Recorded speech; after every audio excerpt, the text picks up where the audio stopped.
నమస్కారం, news bulletin కి స్వాగతం. నా పేరు సుమలత. వార్తల ముందుగా హెడ్లైన్స్.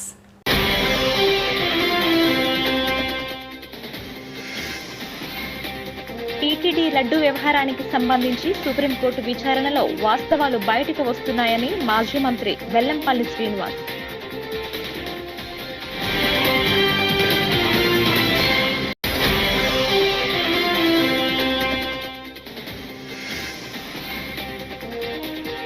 ముఖ్యమంత్రి చంద్రబాబు పాలనలో పారిశ్రామిక రంగం పునరుజ్జీవనం పోస్తుందని TDP MLC BT Naidu.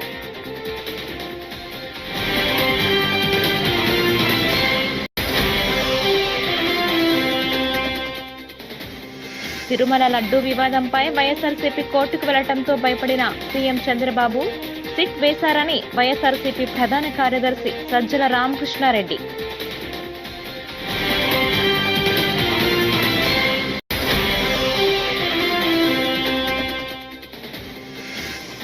Hydraa పేరుతో కాంగ్రెస్ ప్రభుత్వం వసూళ్లకు పాల్పడుతోంది. బండి సంజయ్.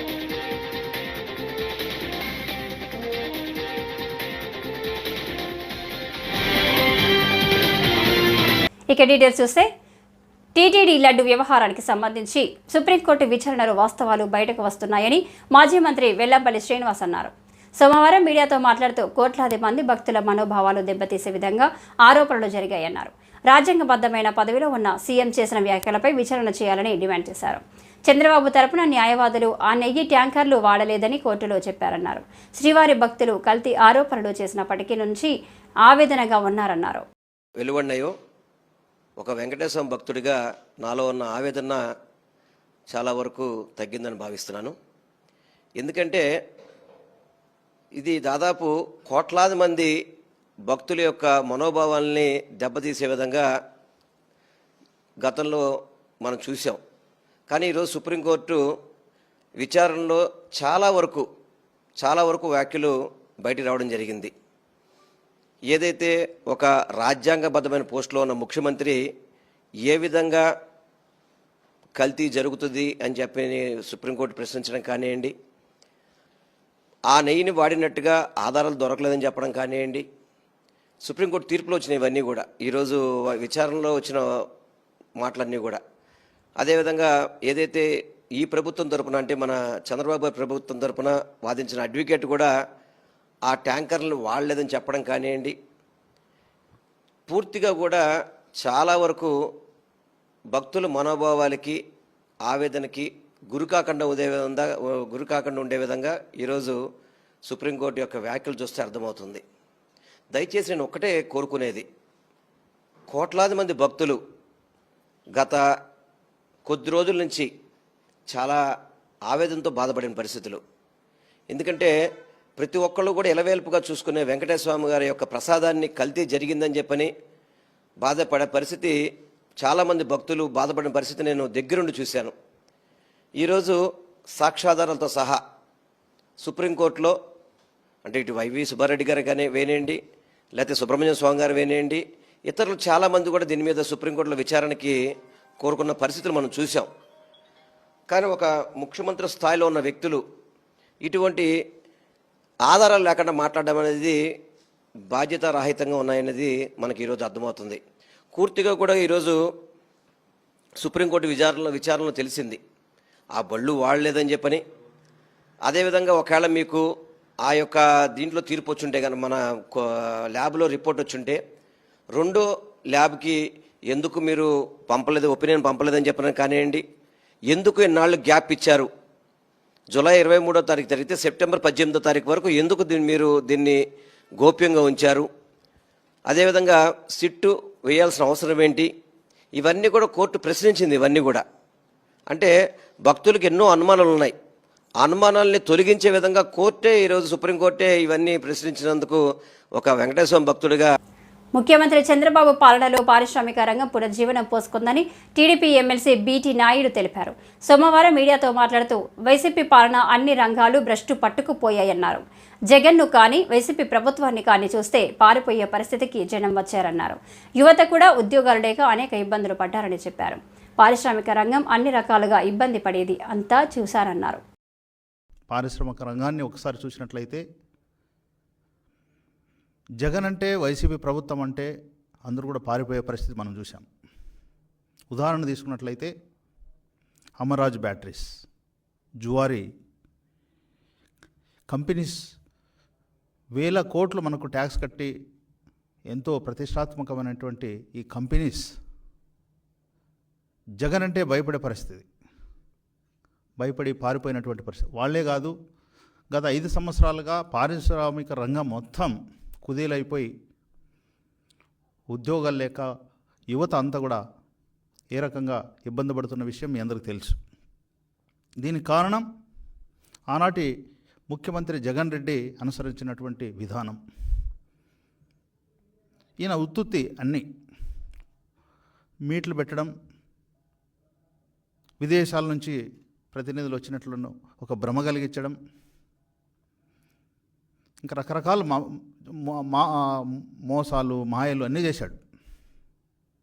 దాని ఫలితంగా ఈరోజు రాష్ట్రం పారిశ్రామిక రంగం అనేది అన్ని రకాలుగా ఇబ్బంది పడే పరిస్థితి మనం చూస్తున్నాం. దీనికి భిన్నంగా మీరు చూశారు, జూన్ 12, 2024 నాడు ముఖ్యమంత్రిగా నారా చంద్రబాబు నాయుడు గారు ప్రమాణ స్వీకారం చేసిన మొదటి అడుగు నుంచే పారిశ్రామిక రంగానికి సంబంధించి కీలకమైనటువంటి నిర్ణయాలు తీసుకున్న విషయం మీ అందరికీ తెలుసు. అందులో ప్రధానంగా ఈజ్ ఆఫ్ డూయింగ్ బిజినెస్ అని నుంచి స్పీడ్ ఆఫ్ డూయింగ్ బిజినెస్ అనే పాలసీకి అనుగుణంగా పరిగెత్తిస్తున్నాడు. అనుభవం, ఈ రాక్షస పాలన నుంచి చూసినటువంటి ఇబ్బందులన్నీ కూడా గమనించి మొట్టమొదటిసారిగా కాన్సన్ట్రేషన్ చేసినటువంటి రంగం పారిశ్రామిక రంగం. ఎప్పుడైతే ముఖ్యమంత్రిగా చంద్రబాబు నాయుడు గారు ప్రమాణ స్వీకారం చేశారో ఆ రోజే జాతీయ అంతర్జాతీయ సంబంధించినటువంటి అన్ని సంస్థలను తిరుమల లడ్డు వివాదంపై వైఎస్ఆర్సీపీ కోర్టుకు వెళ్లడంతో భయపడిన సీఎం చంద్రబాబు సిట్ వేశారని వైఎస్ఆర్సీపీ ప్రధాన కార్యదర్శి సజ్జల రామకృష్ణారెడ్డి అన్నారు. లడ్డుపై తాను తప్పుడు ఆరోపణలు చేయలేదని అనుకుంటే సుప్రీంకోర్టు విచారణకు కోరుతూ చంద్రబాబు ప్రభుత్వమే అఫిడవిట్ చేయాల్సి ఉందన్నారు. ఆధారాలు ధైర్యం లేదు కాబట్టే సిట్ విచారణ అని అంటున్నారు. ముందుగా విచారణ చేపట్టామని చెప్పుకునే అందుకే సిట్ వేశారు. లడ్డు వివాదంపై వైఎస్ఆర్సీపీ సుప్రీంకోర్టుకు వెళ్లడంతో చంద్రబాబు భయపడ్డారు. లడ్డుపై చంద్రబాబు చెప్పింది నిజమైతే సుప్రీంకోర్టు విచారణను కోరాల్సిందని సజ్జల రామకృష్ణారెడ్డి వ్యాఖ్యానించారు. దుర్మార్గపు వ్యాఖ్య. ఈ 10 రోజులుగా రాష్ట్రంలోనే కాకుండా దేశమంతా, బహుశా ఎక్కడైతే వెంకటేశ్వర స్వామి భక్తులు ఉంటే అక్కడ ప్రపంచమంతా కూడా అల్లకల్లోలం రేపింది. ఆయన అతి పవిత్రంగా భావించే వెంకటేశ్వర స్వామి ప్రసాదం లడ్డూలో జంతువుల కొవ్వు, నెయ్యికి బదులుగా జంతువుల కొవ్వు వాడారని ఏదైతే అన్నారు, అది భక్తుల మనోభావాలను కోట్లాది మంది దారుణంగా దెబ్బతీయడమే కాకుండా ఒక విశ్వాసం ఏదైతే ఉంటుందో దాన్ని కూడా దెబ్బ కొట్టింది. అది అందరం గమనిస్తున్నాం. ఈ వ్యాఖ్య ఆయన చేయడం, ఆ తరువాత రోజే టీడీపీ ఆఫీస్లో ఒక రిపోర్ట్ అంటూ ఎన్డీడీబీది ఒక రిపోర్టు లీక్ బయటికి పత్రికా సమావేశంలో రిలీజ్ చేయడం, అందులో బీఫ్ టాలో అనే మాట ఇవి ఉండడంతో సహజంగానే అది ఏంటి, పామాయిల్ అండ్ బీఫ్ టాలో ఉన్నాక బీఫ్ టాలోని ఎందుకు, పామాయిల్ ఎందుకు కాకూడదని ఇది కానీ ఇంకోటి రాకుండా, అసలు ఆ ఫిగర్స్ ఏమి ఇండికేట్ చేస్తాయో ఎవరికి తెలియకుండా చిన్నపాటి ఒక ప్రసార సాధనాలు ఏమున్నాయో యూట్యూబ్ ఛానల్స్ దగ్గర నుంచి నేషనల్ ఛానల్స్ దగ్గర నుంచి అన్నీ కూడా ఒకే రకంగా ప్రసాదంలో కల్తీ జరిగిపోయింది, ఘోరం జరిగిపోయింది వైఎస్ఆర్సీపీ పాలన హయాంలో అనే ఒక అపవాదు, బలమైన ఒక అబద్ధాన్ని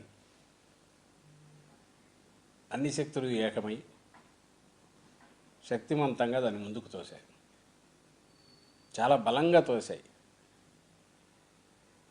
దాని మీద అప్పుడే ఇమ్మీడియట్ తక్షణమే టీటీడీ బోర్డు మాజీ చైర్మన్లు వైఎస్ఆర్సీపీ హయాంలో ఉన్న మాజీ చైర్మన్లు ఇద్దరు కూడా ఖండించడమే కాకుండా దేనికైనా సిద్ధమన్నారు, విచారణకు మేము వెళ్తామన్నారు. ఆ విధంగానే సుబ్బారెడ్డి గారు తర్వాత సుప్రీంకోర్టులో వేశారు. అది విచారణ కూడా వస్తుంది, సోమవారం వస్తుంది అనుకుంటా.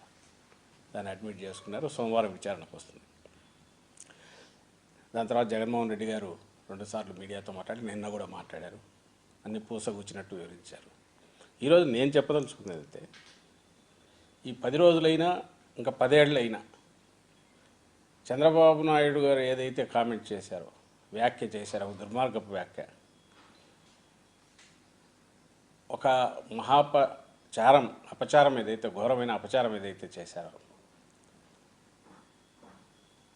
ఆ వ్యాఖ్య తాలూకు ఎఫెక్ట్, ప్రభావం అయితే అంత సులభంగా పోదు.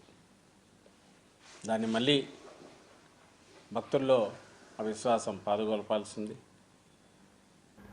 ఢిల్లీకి డబ్బులు పంపేందుకు హైడ్రా పేరుతో కాంగ్రెస్ ప్రభుత్వం వసూళ్లకు పాల్పడుతుందని కేంద్ర మంత్రి బండి సంజయ్ ఆరోపించారు.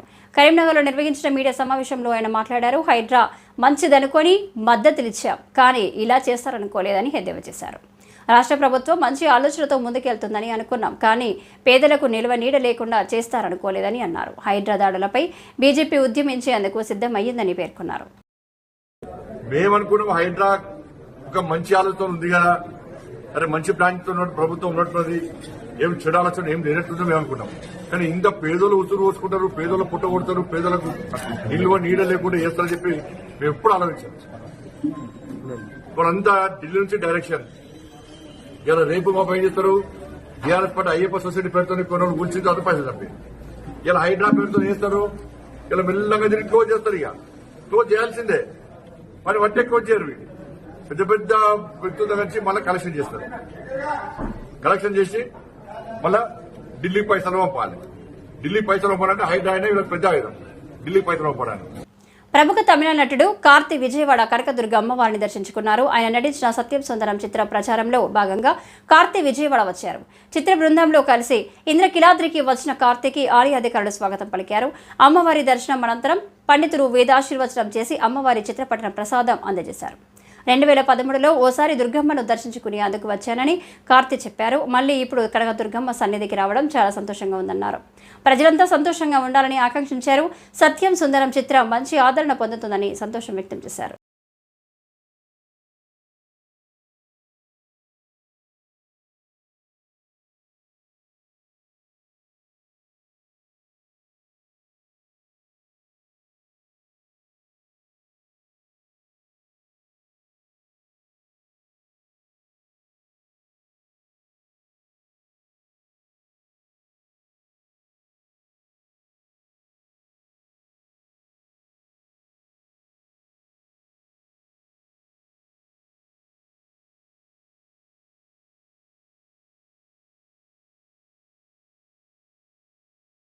అమ్మ చూడండి. సో ఆఫ్టర్ ఆల్మోస్ట్ 6 years మళ్ళీ వస్తున్నాం. So happy. Satyam Sundaram cinema ఇప్పుడు రిలీజ్ అయింది, సాటర్డే రిలీజ్ అయింది, చాలా బాగా ఆడుతుంది. Families there enjoying a lot. ఈరోజు మార్నింగ్ కూడా నాగార్జున గారు ట్వీట్ చేశారు సినిమా చూసి. So very happy. So first ధన్యవాదాలు చెప్పాలి అందరికీ, అమ్మకి. ఆ తర్వాత అందరూ బాగుండాలి. Everybody should be happy, everybody should be prosperous.